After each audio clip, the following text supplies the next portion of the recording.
Hey.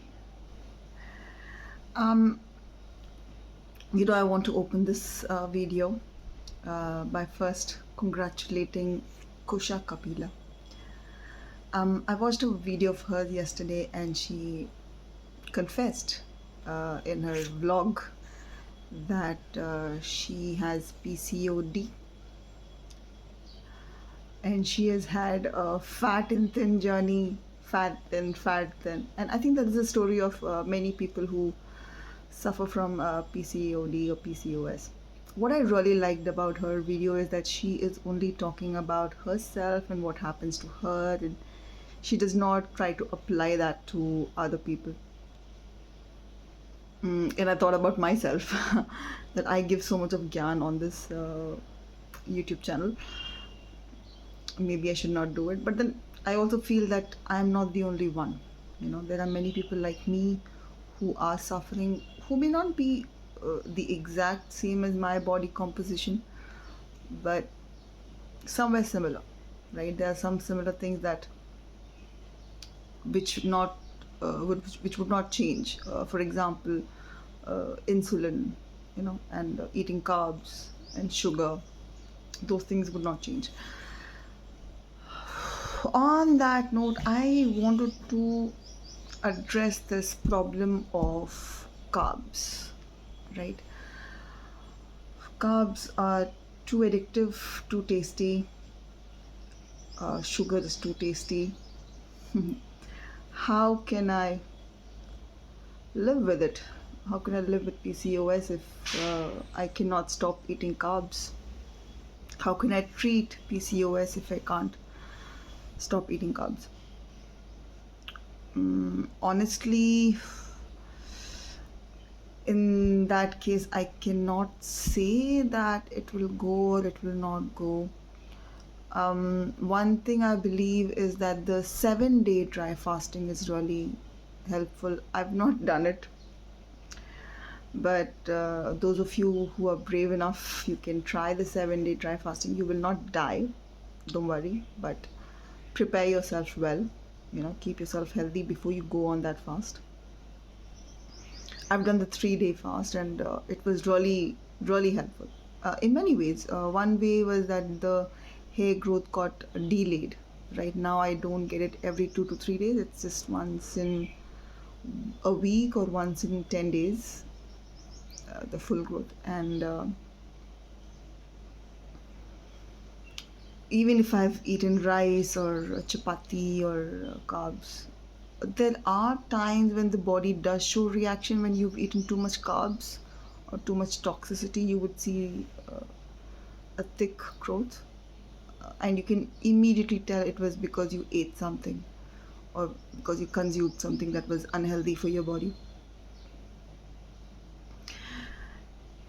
And if you can't stop eating carbs, then that's the only thing I can say is reduce the quantity. And tell yourself that if you are going to eat carbs, then you must eat it in control. You cannot eat 2 bowls of rice or a whole bowl of rice, maybe a half bowl of rice. For example, recently I've started doing this. I've been patting my back if I've skipped something unhealthy or something sweet. For example, I bought a bar of dark chocolate the other day, and it was evening time, and I was craving something sweet and bitter and something chocolatey. But I told myself, no, it is after sunset. I do not eat food after sunset. And so I told myself, it is after sunset. You do not eat. Eat it in the morning. Because this is your routine. Why do you want to break your routine? And so then I listened to myself, and I did things to distract myself. Probably watched a video, wrote something, worked on something else, went on a walk. And the next day when I woke up, I had even forgotten that I was craving for chocolate, right? And much later in the day, when I realized that, I want to eat something sweet, or I realized that I had not eaten chocolate, and I was really proud of myself. I patted my back, like, for being a good girl, you deserve a chocolate. So I went ahead and had some chocolate. Talking of chocolate, I want to tell you what drink I've made today. I made the special watermelon lemon ginger. Yeah, this has watermelon. Watermelon is really sweet. Even if it is not sweet, you can have it. Add little dates if you want. And I don't like the chunky taste of the drink, so I actually filtered it. I actually strained the juice, and it's the pure juice, right? You can have it with the chunks. There's fiber, so fiber is great for your body. You can try it, but for me, this becomes a very bad experience in drinking. So I I'd like to strain it. So yeah, even watermelon is sweet, even that has sugar, right? But that is natural sugar, and we don't need the crystallized sugar or jaggery to add flavor to it. So I'm pretty okay with that.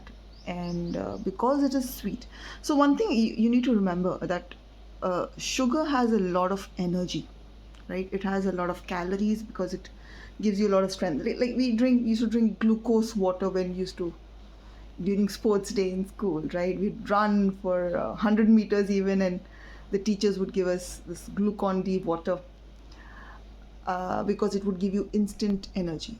That is because sugar gives you instant energy. It gets blended with your milk, sorry, milk I'm saying, blended with your blood very easily, and then gives you a rush. But if you drink too much of it, if you have too much of sugar, there's too much of calories, and the body does not know what to do with so much of energy, so many calories. So remember, if you are eating something sweet, uh, it should be after you've eaten your food, a small piece, or if you're eating it before food, then you need to give a longer gap between that sweet dish and the actual food.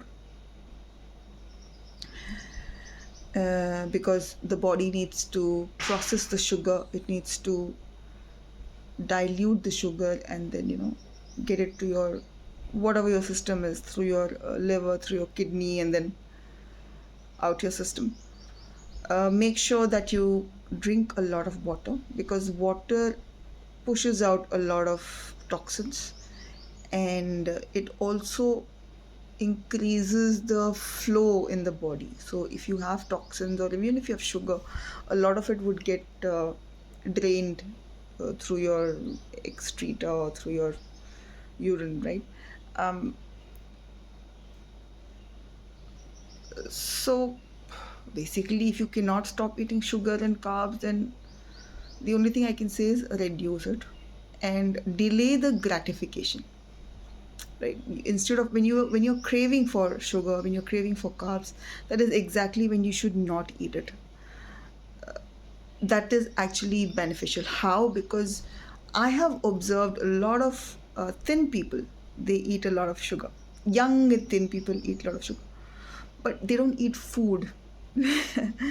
They it's for those people who work hard, and they don't get time to eat food. They eat sugar, and then they delay their meals. And that is exactly what you must do. If you're craving for food, craving for something more sweet, then you need to delay it. Delay it by half an hour or 45 minutes, and then go and eat a little. Control your portion, right? Yeah, so that is all from my side. A great shout out to Kusha Kapila again. She has done a great job, and I hope her career soars. Okay. With that, before ending, I want to tell you, spend time with yourself, talk to yourself, understand what is good for you. And because as women, we know, we just have to spend some time to process what we know, what we have heard, the information we have gathered. If you do it, you will know exactly what to do for your body. My body is different from yours. it's a different body altogether. My compositions are different. Although there are some similarities, the exact things that are required for your body would only be catered to by you. I can only give you some sort of guidance, some sort of direction, right? So, yeah, work on that, and all the best. I'll see you in the next video.